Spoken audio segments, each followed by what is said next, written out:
여러분, 계속해서 어떤 상황과 환경, 환난과 풍파, 고난과 역경이 오더라도 이제는 한 번쯤 코로나를 겪고 난 이후에는 더 이상 어떤 문제 앞에서도 휘둘리거나 흔들리지 않는 지속 가능한 신앙과 지속 가능한 가정과 지속 가능한 생업과 지속 가능한 교회를 만드는 것에 대해서 말씀의 은혜를 나누고 있습니다. 마이크 좀 울립니다. 여러분, 지난 시간에는 어떤 문제가 오더라도 흔들리지 않는 지속 가능한 신앙을 어떻게 가질 것인지에 대해서 살펴보았는데, 여러분 기억이 나십니까? 4가지를 말씀을 드렸지요. 첫 번째, 어떤 환난과 풍파가 와도 교회 안에, 믿음 안에, 주님 안에 붙어 있으라. 아멘이시죠? 예, 어떤 문제가 와도 이제는 더 이상 휘둘리거나 흔들리지 아니하고 교회 안에, 믿음 안에, 주님 안에 붙어 있어야지 된다. 여러분, 두 번째는 무엇이냐? 큰 문제 앞에서 상황과 환경과 여건과 조건을 바라보는 것이 아니라 베세메스의 암소와 같이 하나님만 바라보고 십자가만을 바라봐야지 된다. 이게 두 번째고요. 여러분, 세 번째는 무엇이었을까?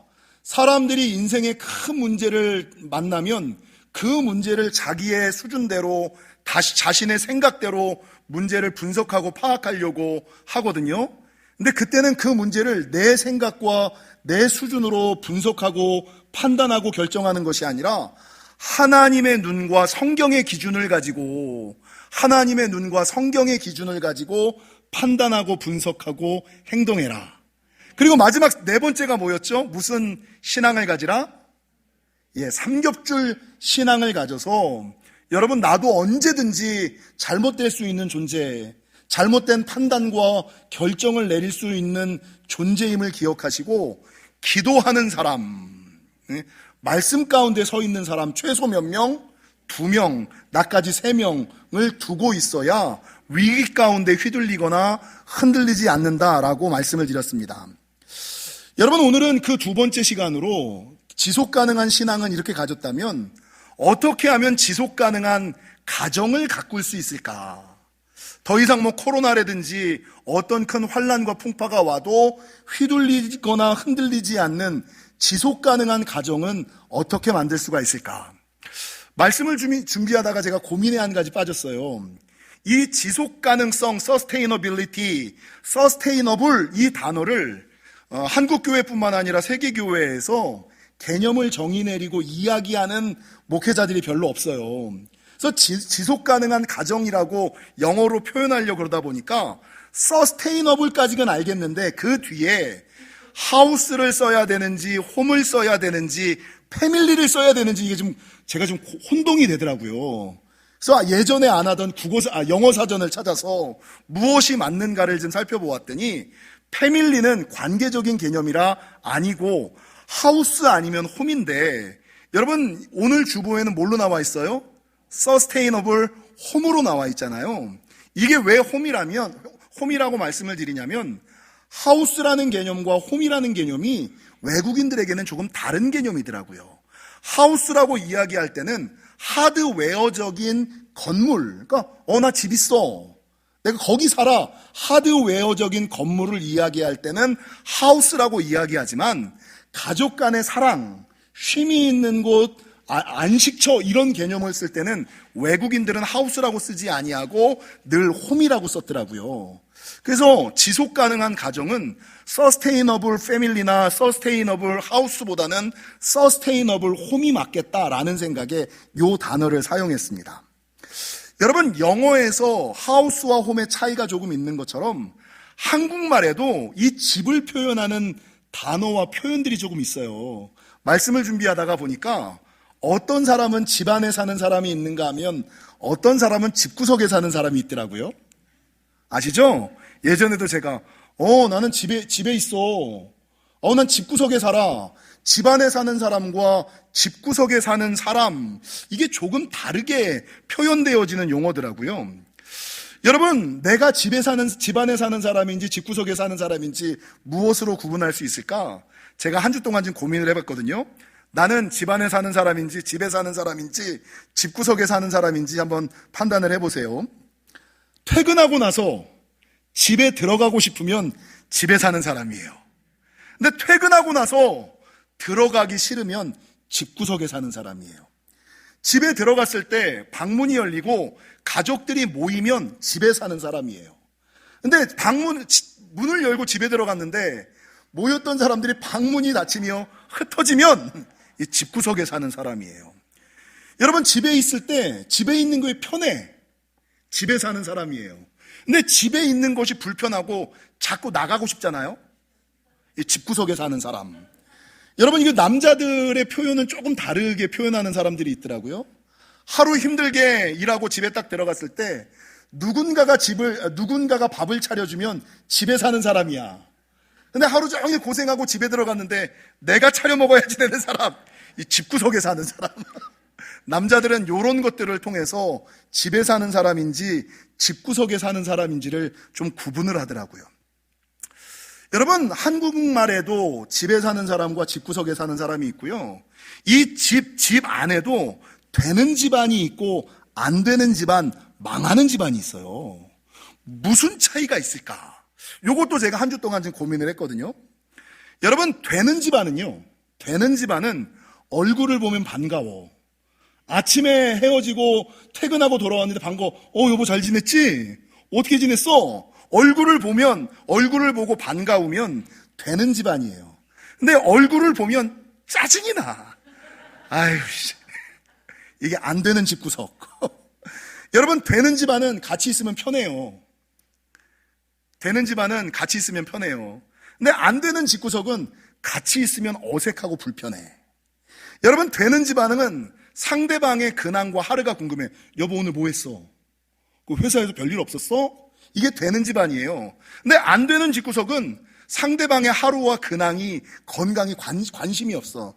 그러든지 말든지, 들어오든지 말든지, 먹든지 말든지. 여러분, 아주 중요한 거, 부부간에, 부모 자녀간에 대화를 많이 하잖아요. 되는 집안은 대화가 무엇으로 이어지냐면 이해로 이어져요. 아, 여보, 내가 당신 얘기 들어보니까 당신 입장에서는 그럴 수도 있었겠네. 내가 몰랐네. 야, 네 말 들어보니까, 야, 아빠가 오해했다. 네 말 들어보니까 그럴 수도 있었겠다. 대화가 이해로 이어지고 이해가 사랑으로 이어져요. 근데 안 되는 집구석은 대화가 무엇으로 이어져요? 꼭 싸움으로 이어져. 이게 안 되는 집구석은 이 대화가 꼭 싸움으로 끝나는 거. 여러분, 가장 중요한 거, 되는 집안은 문제가 터졌을 때 나를 바꾸려고 그래요. 근데 안 되는 집구석은 문제가 터졌을 때 상대방을 바꾸려고 그래요. 이게 되는 집안과 안 되는 집구석의 차이다. 한 주 동안 제가 이거를 묵상하고 구분하고 생각하다가 우리 영지교회 성도님들은 여러분 하우스에 사는 사람들이 아니라 홈에 사는 사람들이 되시기를 축원하고, 집구석에 사는 사람이 아니라 집안에 사시는 분들, 안 되는 집구석이 아니라 되는 집안에 사시는 저와 여러분이 되시기를 주님의 이름으로 간절히 축원합니다. 여러분, 그러면 어떻게 집안에 사는 인생, 지속 가능한 가정을 만들 수가 있을까? 요즘에는 위기 가정도 많고요. 가정을 흔드는 시험과 유혹이 너무나 많거든요. 근데 그 시험과 문제 앞에 쓰러지거나 넘어지는 캠퍼나 퀴터가 아니라 문제를 극복하고 일어서는 클라이머, 지속 가능한 가정을 만들기 위해서는 어떻게 하면 될까? 간단하게 한 3가지만 살펴보고 넘어가려고 그래요. 여러분, 오늘 본문은 저와 여러분이 너무나 잘 알고 있는 말씀이죠. 이스라엘 백성들이 가나안 땅을 들어갈 때 여리고성을 점령하려고 그랬어요. 근데 이 여리고성이 너무나 크고 강한 성이라 먼저 정탐꾼들을 보내요. 이 여리고성을 정탐을 하죠. 근데 이 이스라엘의 정탐꾼들이 여리고성에 들어가서 정탐을 하다가 여리고성 사람들한테 걸려버렸어요. 도망을 치는데 이 도망할 때 도망할 길을, 피할 길을 알아봐주고 살 길을 만들어준 사람이 누구예요? 기생 라합이거든요. 그러니까 잡힐 위기, 죽을 위기에 빠졌을 때 피할 길을 알려주고 살 길을 알려준 이 기생 라합이 너무나 고마워서 이 정탐꾼이 라합에게 한 가지 약속을 하죠. 우리 이스라엘이 여리고성을 점령할 때 네가 니네 집 창문에 붉은 줄을 달아 매라.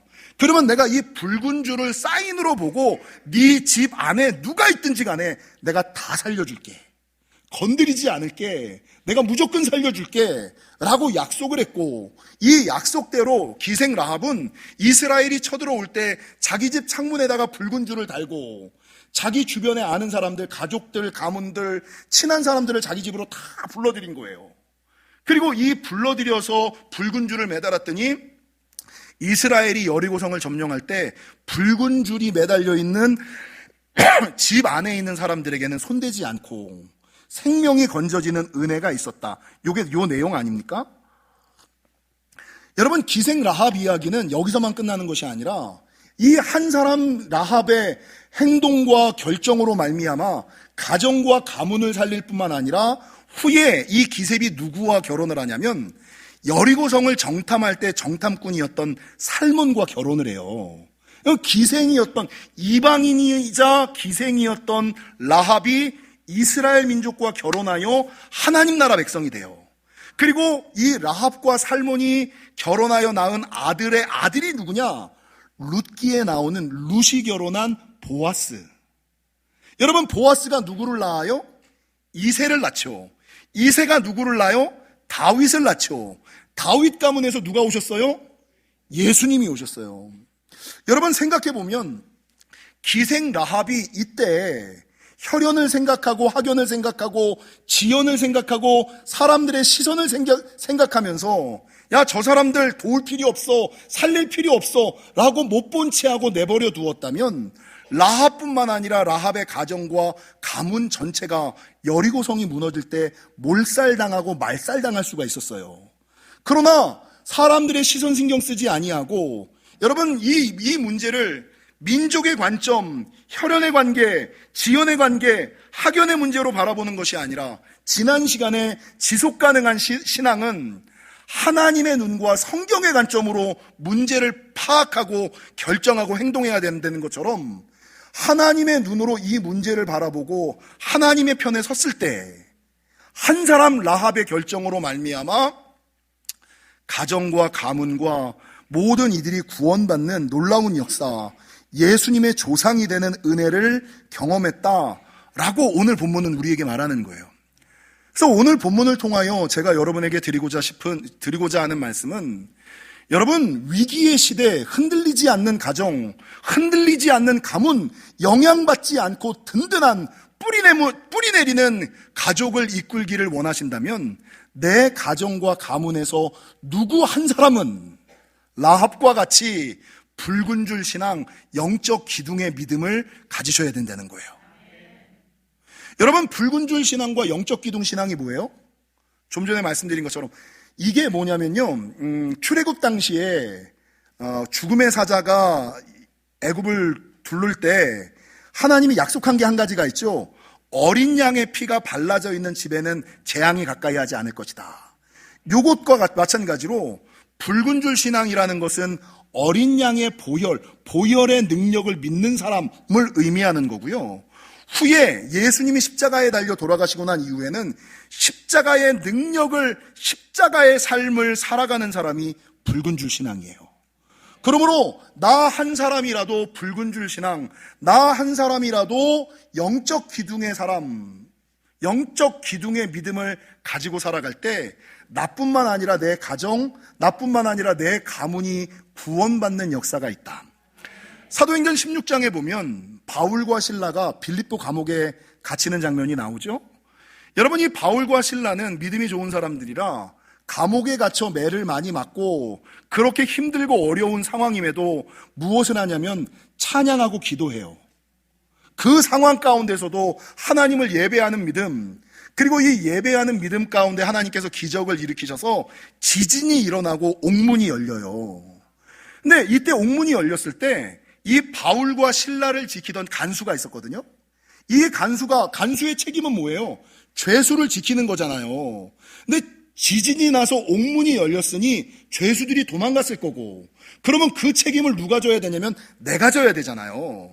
그러면 죽음으로밖에 질 수 없다라는 생각에 사도행전 16장에 보면 이 간수가 칼을 빼어들고 자결을 하려고 그래요.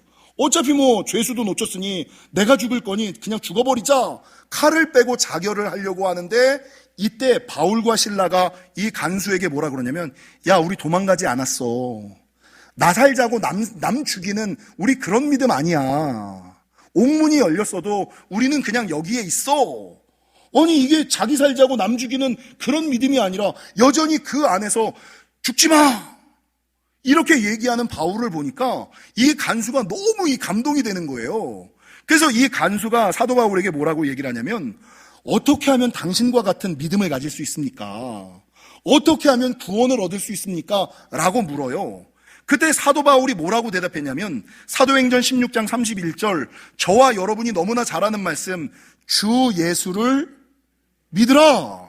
근데 요 다음 구절이 중요한 게, 주 예수를 믿으라, 그리하면 네가 구원을 받으리라 라고 얘기하지 아니하고 너와 내 집이 구원을 얻으리라. 한 사람 내가 바르게 결정하고 바르게 결심할 때에 내가 구원받을 뿐만 아니라 내 가정과 가문이 구원을 얻을 것이다. 주 예수를 믿으라, 그리하면 너와 내 집이 구원을 얻으리라 라고 말씀하고 있거든요. 여러분, 누가복음 19장에 세리장 삭개오, 이 삭개오는 돈이 많은 사람이죠. 나이가 많은 사람이죠. 사회적으로 체면과 위신이 높은 사람이죠. 근데 이 삭개오가 예수님을 보고자 하는 열심이 있었는데, 보통 사람들 같으면 아유, 내 나이가 몇인데 내가 세상에서 가지고 있는 체면과 위신이 얼만데 어린아이처럼 예수님을 보고 싶어가지고 이 나무에 올라가고 아우 채신머리 없어, 이렇게 생각할 법도 한데, 이 삭개오는 예수님을 만나고자 하는 마음 때문에 자기가 가지고 있는 나이, 자기가 가지고 있는 직분, 자기가 가지고 있는 체면과 위신을 모두 내려놓고 뽕나무 위로 올라가잖아요. 그리고 그 마음이 이뻐서 주님이 찾아오셔서 이 삭개오의 집에 임하잖아요. 이 삭개오와 함께 식사를 하시잖아요. 근데 그때 누가복음 19장 9절에 예수님께서 삭개오에게 뭐라고 말씀하시냐면, 예수께서 이르시되 오늘 구원이 너에게 이르렀도다, 이렇게 얘기하지 않고요. 예수께서 이르시되 오늘 구원이 이 집에 이르렀으니 이 사람도 아브라함의 자손이미로다, 이렇게 말씀하세요. 그러므로 여러분, 위기의 시대 가정을 지키고 가문을 지키기를 원하신다면 그 가정에서, 그 가문에서 누군가 한 사람은, 그래서 제가 가끔 신방을 가면 어떤 집사님, 어떤 때는 아내에게, 어떤 때는 남편에게, 어떤 때는 자녀에게 이런 얘기를 하죠. 당신이 이 집안의 붉은 줄 영적 기둥입니다. 남들은 흔들려도 너는 흔들리면 안 돼. 여러분, 남들은 흔들려도 내가 붉은 줄 신앙, 내가 내 가정과 가문의 영적 기둥인 사람이 있어요. 근데 그 사람까지 흔들리면, 그 사람까지 휘둘리면 가정과 가문까지 어려워져요. 그러니까 내가 내 가정의 영적 기둥, 붉은 줄 신앙이라고 생각하는 사람들은 남들이 어떠하든지 간에 굳건히 기도하고 예배하는 영적 기둥의 삶을, 붉은 줄 신앙의 믿음을 가지고 나아가야 나뿐만 아니라 내 가정, 내 가문까지도 구원하는 놀라운 역사가 있다라는 것입니다. 그래서 보시면 그 가정과 가문의 영적 기둥, 붉은 줄 신앙이 있어요.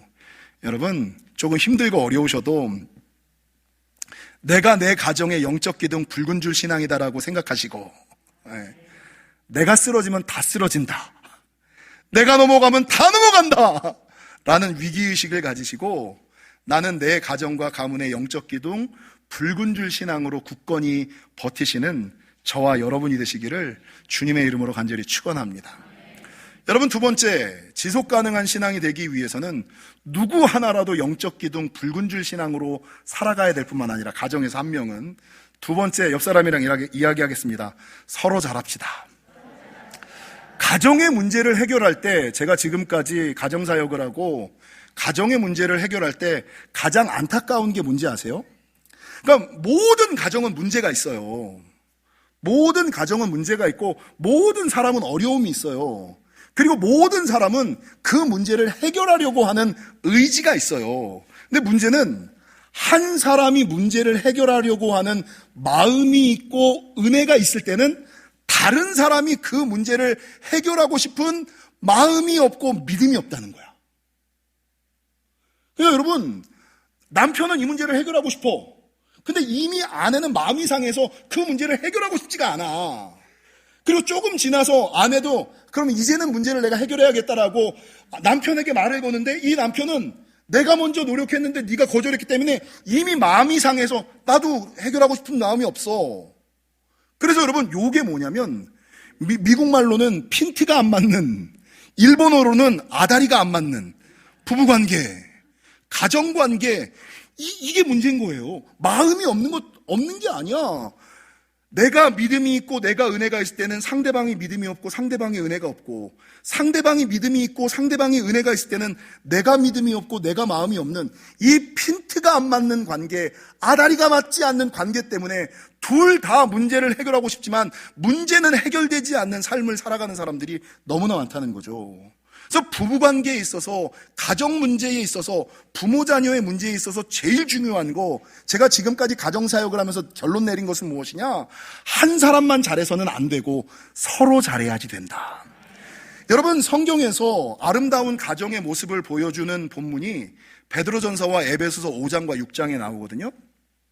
근데 이 에베소서 5장과 6절에서 주님께서는 그 가정의 아름다운 가정, 행복한 가정을 일구기를 원해서는 한 사람만 잘해서 된다라고 얘기하지 아니하고, 아내들에게는 자기 남편을 존경하고, 아멘 하세요?